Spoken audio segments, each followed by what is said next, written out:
Salve, salve, alunos! Estamos aí para mais uma aula de História de Rondônia. É isso mesmo. Então, sejam todos bem-vindos.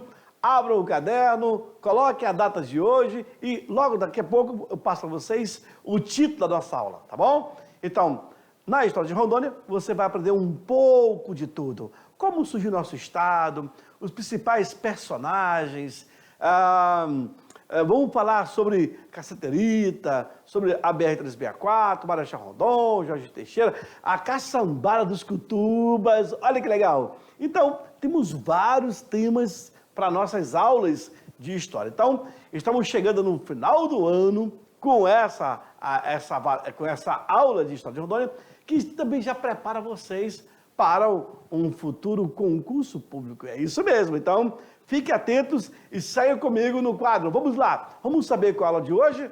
Ok. Olha só que bacana. Deixa eu verificar se a minha caneta está... Deve estar. Está calibrada. Nós já estamos na aula 9.1. Olha aí.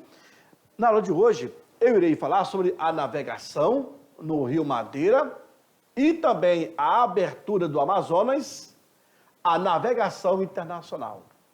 Olha, não era qualquer um que ousava a navegar pelo Rio Madeira. E a abertura da navegação pelo Amazonas a embarcações internacionais, isso vai ser dado com o passar do tempo. Vocês vão entender o porquê disso. Professor, era proibido? Era proibido, sim. Não tem essa de dizer assim, qualquer um vai chegar, vai entrar. Não. Então, existia uma regra. Quando se fala abertura, por quê? Porque um dia teve fechado? Sim, teve fechado. Em determinada área, por exemplo, aqui no Madeira, só vai poder passar embarcações com a bandeira ou boliviana ou brasileira. Somente isso. Não tem essa de dizer, uma bandeira holandesa, uma bandeira inglesa, americana. Não.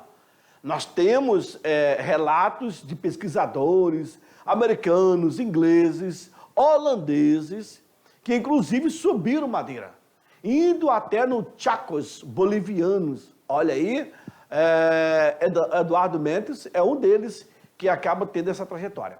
Bom, a Amazon Sea Navigation Companhia Limitada, assim como também, olha só, iremos falar sobre o Barão de Mauá e a Companhia de Navegação e Comércio do Amazonas. Mas antes disso, aluno, tu tens que ter a habilidade para poder analisar a atuação dos movimentos sociais que contribuíram para as mudanças ou também, para as rupturas em processo de disputa pelo poder. Feito isso, tendo essa capacidade de analisar, tu tá seguro, tá, aluno?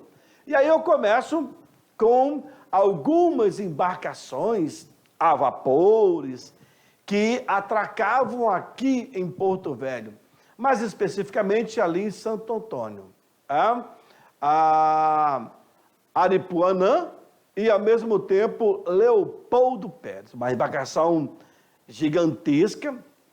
Além de Leopoldo Pérez, eu tenho aí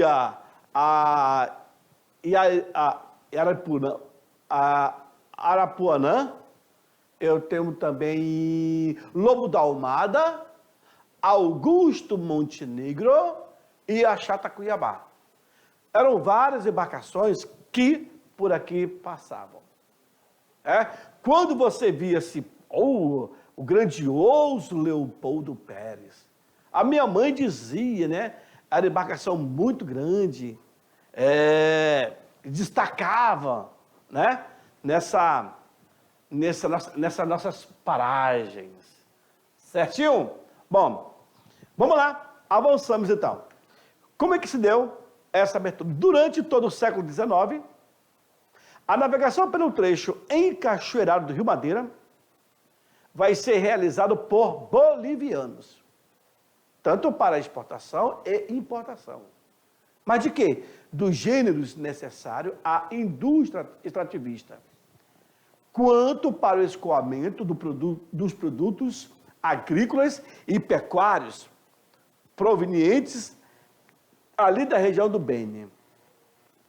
Olha só que interessante, lendo o livro do Eduardo Mendes, vem para mim, por favor, nos olhos, na leitura que se fazia do livro que foi lançado recentemente pelo professor Hélio Rocha, que foi uma tradução do inglês para o português, lá ele menciona que os bolivianos, lá do rumo de Cochabamba, lá de Sucre, lá de La Paz, acabavam descendo todo o rio Beni, passando pelo Madre de Dios, desaguando até o Mamoré.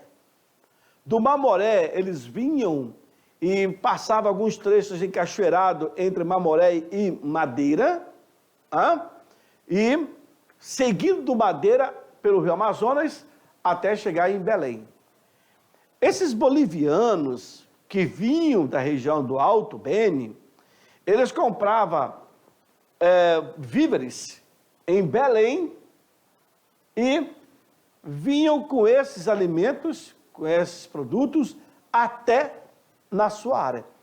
E eles demoravam meses, questão de 1 a 45 dias, basicamente. Em alguns casos, 2 meses ou 3 meses. Eu falo isso porque, fazendo a leitura do livro, eu fiz um resumo e uma resenha de todo o material e tive um entendimento. As pessoas acabavam adoecendo, era muito frio naquela região do Mamoré até Cochabamba, Sucre e La Paz. Até mesmo as feições das pessoas, o caráter das pessoas naquele período também era diverso. É uma coisa incrível a obra em si, né?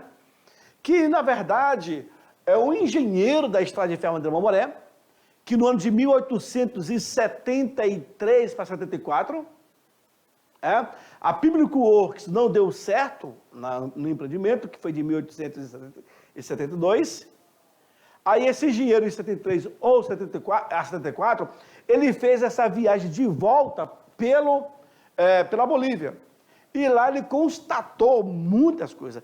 Mas ele pega carona de uma comitiva de canoas que vinham subindo o Madeira, vindo de Belém, levando seus produtos até a região de Cochabamba, Sucre e La Paz.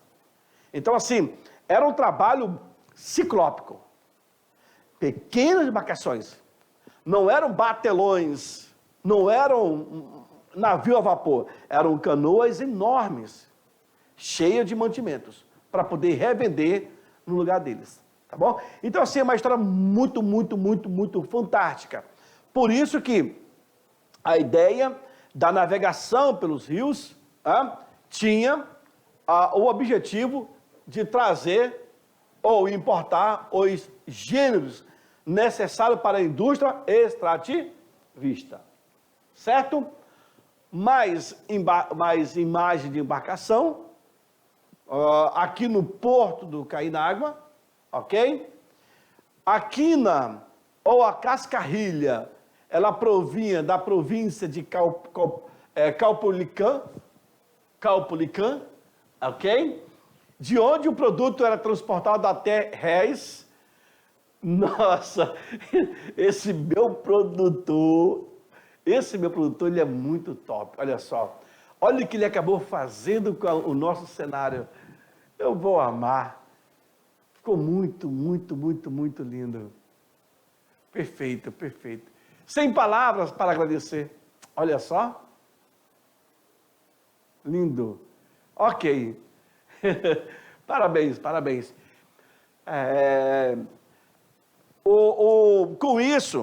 Com isso, o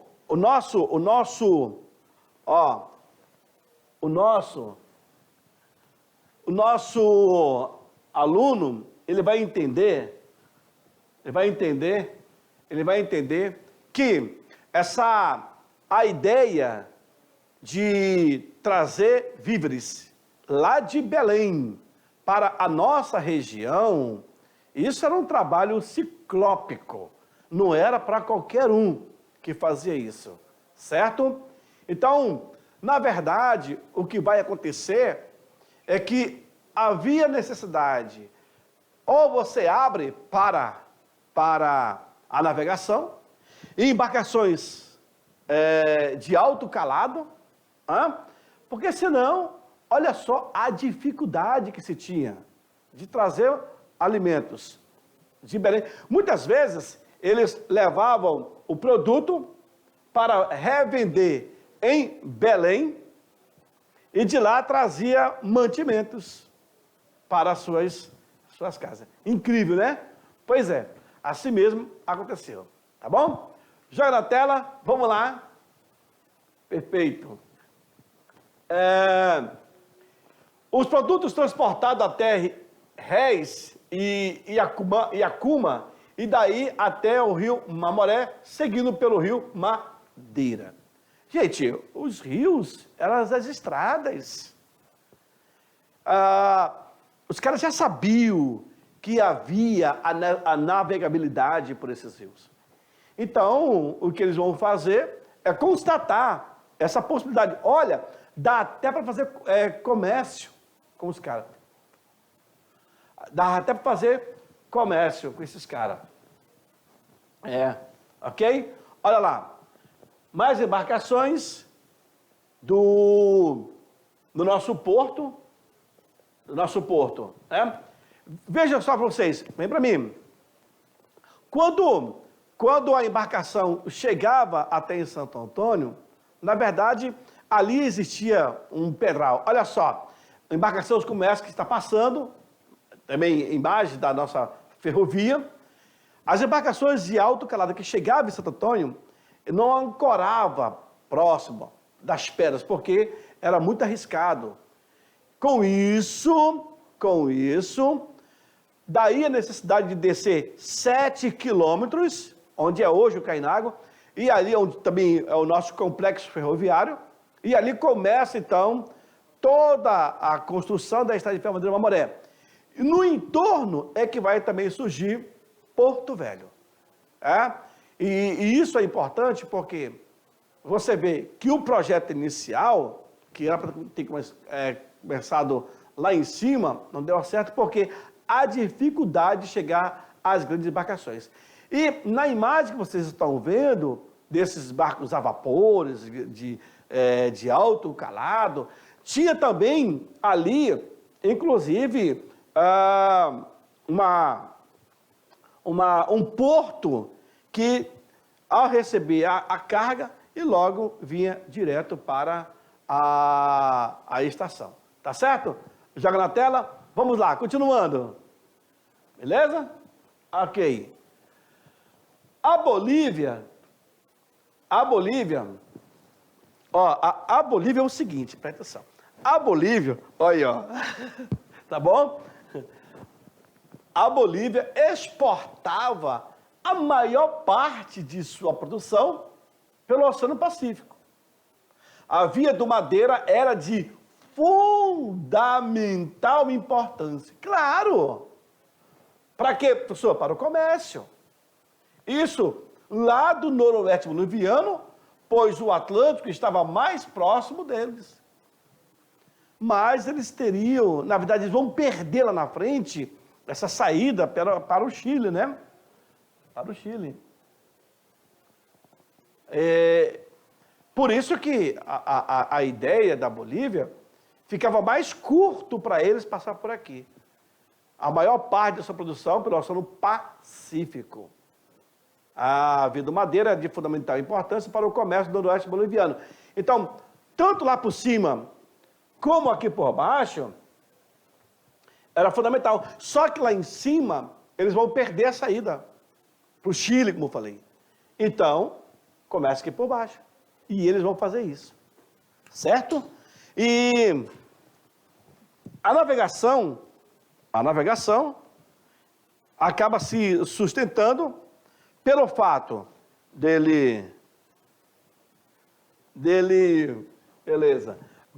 pelo fato deles perceberem a sua grande importância. Só que vai ter o seguinte, vai ter problema entre o Brasil e Bolívia. Lá no ano de 1867, vai ser criado um tratado de Ayacucho. E esse tratado, ele vai estabelecer que quem deve navegar por aquela região. Embarcações, ou embarcações com bandeira boliviana, ou embarcações com bandeira do Brasil. Tá certo? Então vamos lá. Ó, uma outra imagem de um outro ângulo. Observe, senhores, que aqui eu tenho os trabalhadores, aqui eu tenho uma locomotiva e aqui eu tenho os vagões dessa locomotiva. Possivelmente está descarregando os produtos que chegaram nesse grande barco a vapor. Porque você imagina, as peças de trem são muito pesadas. E o guindaste? O guindaste não tem como. Então, se construiu esse porto aqui, ó, aí vinha, pegava todo o produto e a locomotiva levava lá para cima. Imagem de Dona Merrill, não é um arquivo pessoal, mas isso aí está na internet e você consegue baixar, então, essas imagens. Certo?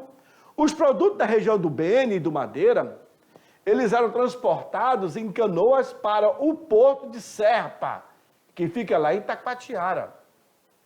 Dali voltavam com produtos industrializados, vergalhões, ferramentas, armas e munições, assim como bebidas e também ativos, atavios. Acho que era atrativos aí, tá bom? Vem para mim. Eu expliquei para vocês que quando eles vendiam os seus produtos, ia até o porto de Serpa, em Itacoatiara. Olha aí. E de lá voltava com produto já industrializado. Incrível, né? Agora os caras vinham lá do noroeste boliviano. Olha o trabalho que dava. Por isso que André Davis, o nome do camarada que fez esse trajeto, esse engenheiro da ferrovia que subiu para ver as condições das cachoeiras, da possibilidade da construção da ferrovia, então ele constatou a dificuldade tremenda. É muito longe, não tem noção. Aluno, os caras estão descendo de canoa lá do Beni, lá de Sucre, lá de La Paz, de Cochabamba, descendo pelo Mar Moré, enfrentando os trechos encachoeirados, passando pelo Rio Madeira, com seus produtos, e vão vender para ir para a Europa, né? E de lá, eles já vão trazer produtos para revender nas suas tabernas, nos comércios que eles possuíam. Não era fácil. Está percebendo, né? Não era fácil. Ok, vamos lá, na sequência. Aí nós temos aí mais imagens. Esse aí é um batelão. Joga lá, no quadro. Esse aí é um batelão, que nós chamamos aqui no interior do Amazonas. Batelão é barcos enormes. E geralmente esses batelões é para carga. É um barco enorme, né? Para carregar carga, os batelões. Esse aí, ele é bem expressivo, né? Em 1864, desceram por esse rio, olha aí, 70 canoas, vindo do Beni com charque, charutos, cacau, couros, graxo e gado em pé, que se destinava à exportação pelo porto de Belém e ao consumo interno da Amazônia brasileira. Vocês imaginem 70 canoas descendo da região do Beni? É canoa que não acaba mais. Aí nessas canoas eu tenho charutos, eu tenho charques, cacau, couro, graxo, e inclusive gado em pé. Os caras transportando. Professor, e como é que eles faziam para atravessar as cachoeiras? Pois é, desembarcava os gados, estes vinham pela terra, conseguiu descer as embarcações, ou até arrastar as embarcações por terra, lá na frente colocava a embarcação na água, tocava o gado de novo para a embarcação e seguia a viagem. Nossa, mas era muito trabalho. Sim, era muito trabalho. Tu não tem noção. Ah? Avançamos. No ano seguinte, o número de canoas subiu para 98. Se 70 era pouca, agora temos 98. Era interesse dos habitantes do noroeste boliviano o estabelecimento de linhas de navegação a vapor pelo Madeira. E uma solução, estrada ou canal, que resolvesse o problema da travessia dos trechos encachoeirados desse rio, que inclusive iria beneficiar o Beni, a ampla região de Santa Cruz e também de Cochabamba. Percebeu? Mostra aí o nosso clima, vamos lá, atenção. Veja aí, aquele movimento, vamos lá, presta atenção.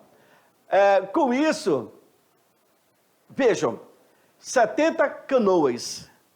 Aluno, 70 canoas descendo a região do Beni. Agora, 98 canoas. Mas já se pensou na ideia, por que não canalizar essa área do trecho encachoeirado? Porque os caras faziam o seguinte, a embarcação vinha cheia de couro, graxo, cacau. Aí chegava no trecho encachoeirado, descia toda a produção, pegava a embarcação, trazia pela terra, aí contornava o trecho encachoeirado, colocava a embarcação, colocava a mercadoria e seguia a viagem. Os bolivianos passaram a perceber que dava muito trabalho. Por que não, então, canalizar esse trecho? Que iria beneficiar. Ou então, por que não trazer a abertura à navegação internacional? Por que não, então, as grandes embarcações virem até Santo Antônio? E daqui, de Santo Antônio até o Beni, atravessando parte do Madeira e parte do Mamoré, já era bacana para eles. É aí que vem a navegação pelo Rio Madeira e a abertura internacional, a navegação pelo Rio Amazonas. E a Bolívia vai sim questionar isso. E ela vai conseguir a abertura. Porém, só pode navegar embarcações com bandeiras bolivianas e brasileira. Fechou? Ficou certo? Joga no quadro, vamos lá. Com isso, senhores, quem vai se beneficiar é Santa Cruz de la Sierra e também a região de Cochabamba. Perfeito? Avançamos. A província do Amazonas interessava estimular esse comércio por razões fiscais, com certeza. A questão da livre navegação no Rio Amazonas e também de seus afluentes, como Madeira e etc., era o centro das preocupações dos empresários ligados à indústria extrativista. Poxa, o cara comprava gado vindo lá da Bolívia. Olha que legal. Então, o gado em pé era um preço, o gado abatido era um outro preço. Olha o cacau, gente. Produtos que vinham diretamente lá do produtor seriam muito mais em conta. Então, se vai trabalhar com esse estímulo para poder fazer a coisa funcionar e avançar. Em fase de descapitalização da economia, a proposta era de atrair o capital estrangeiro para o setor dos transportes. E é aí que vai chegar as grandes embarcações. Olha, já tinha os pequenos barcos, agora começou a chegar as grandes embarcações. Lobo da Almada, Leopoldo Pérez, Augusto Montenegro, Chata Cuiabá, Aripuanã, Essas são as grandes embarcações que vinham até aqui Santo Antônio. Então, muitos bolivianos desciam a região do Beni, atracavam suas canoas aqui e depois seguiam viagem agora nessas grandes embarcações. Fechou? Ficou mais cômodo. Olha lá, no século XIX, o governo norte-americano vai manifestar o seu interesse em abrir a Amazônia aos capitais daquele país, sendo que o governo imperial havia proibido a exploração por navios de bandeira estrangeira. Olha aí, como é que o governo americano vai querer abrir a Amazônia? Que poder? Nenhum, mas nenhum. Dom Pedro II vai dizer negativo. Até porque o que tinha de expedicionários aqui na nossa região não era poucos não, viu? Alexandre von Humboldt, Taunay, Alexandre Rodrigues Ferreira e vários outros pesquisadores vieram para cá com o intuito de estudar a Amazônia e adentrar os seus rios, claro, vindo pelo Rio Amazonas, depois indo para os braços desses rios. Olha que legal. Para quê? Para ter o contato. Mas o governo imperial de Dom Pedro II estava atento e vai proibir qualquer embarcação que estiver com bandeira estrangeira, que não seja boliviana ou brasileira. Tá certo? No ano de 1849, o representante norte-americano no Brasil vai apresentar ao governo imperial um projeto de abertura do rio Amazonas à navegação internacional, que, logicamente, vai ser recusado por Dom Pedro II no dia 22 de abril de 1851. Cadê a nossa soberania? Na verdade, os caras acham que daqui não tinha dono. Está errado. Dom Pedro disse não ao governo americano. O governo imperial recusou a autorização para que a Amazon Stream Navigation Company Limitada passasse a operar no Vale Amazônico. Fato que resultou em imediata reação por parte dos americanos, que, contrariado, não, mas não é bem assim, claro que é. A Amazônia pertence ao Brasil, então compete ao governo brasileiro cuidar da sua fronteira. Lauro Sodré estava esquecendo. Essa era uma embarcação muito bonita. Minha mãe falava, nossa, mas para a época, né? Opulente, destacável, etc. O governo brasileiro pensava exatamente o contrário, certo? Que se repetiria no Brasil o que ocorreu na China, no final da Guerra do Ópio.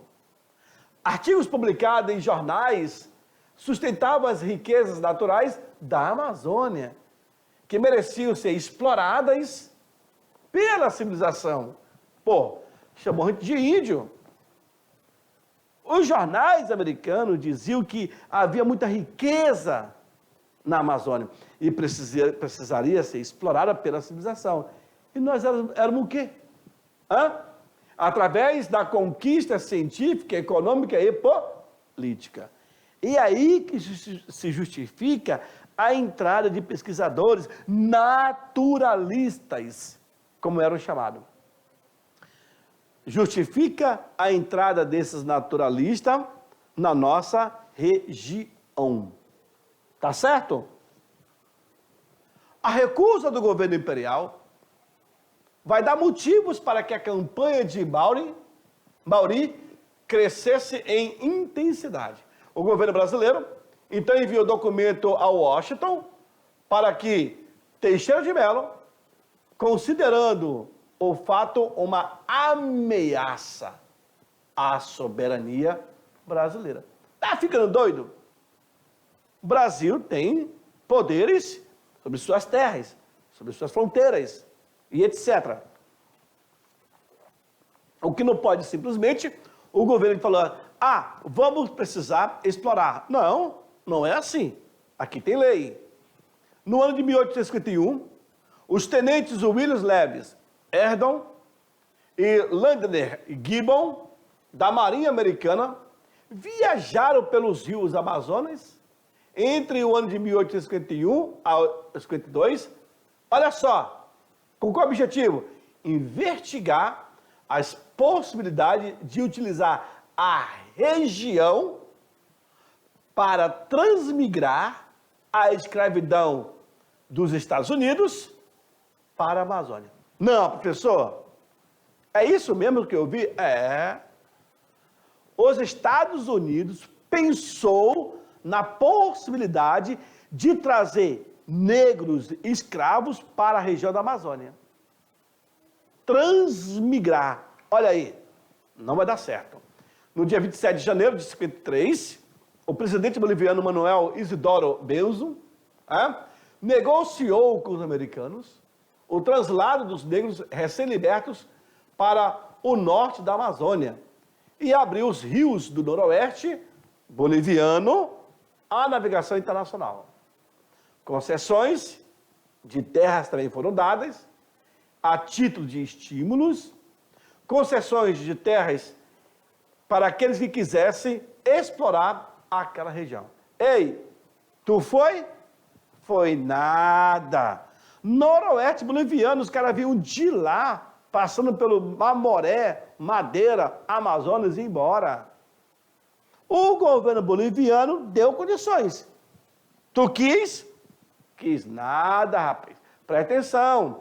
Já em notícias publicadas no New York Times, no dia 4 de agosto de 53, os expedicionários expuseram seus pontos de vista. Foram convidados, então, por nações cujos afluentes desembocavam no rio Amazonas a subirem aquele rio para comercializar com esses países, Brasil e Bolívia. Veja aí, pretendia defender o direito das navegações vizinhas ao Brasil, esse tenente americano, da Marinha Americana. Então, vamos reclamar. Os países que fazem fronteira com o Brasil, vamos reclamar a navegação com eles. Pretendia, então, defender o direito da navegação ao Brasil, a livre navegação do Amazonas, caso o Brasil, veja aí, aluno, caso o Brasil tentasse impedir, veja aí, essas expedições, esta teria o direito de reagir, bem como de ser protegido pelos Estados Unidos. Ei, isso nós estamos em 1853. No ano de 1800, nós estamos em 1853. Em 1867, vai ser assinado um acordo entre Brasil e a Bolívia, o Ayacucho.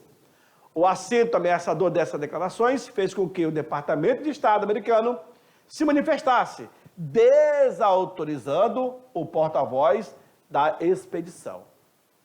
A resposta do governo brasileiro foi clara. Não permitia a livre navegação no Vale do Amazonas, porque temia o expansionismo americano.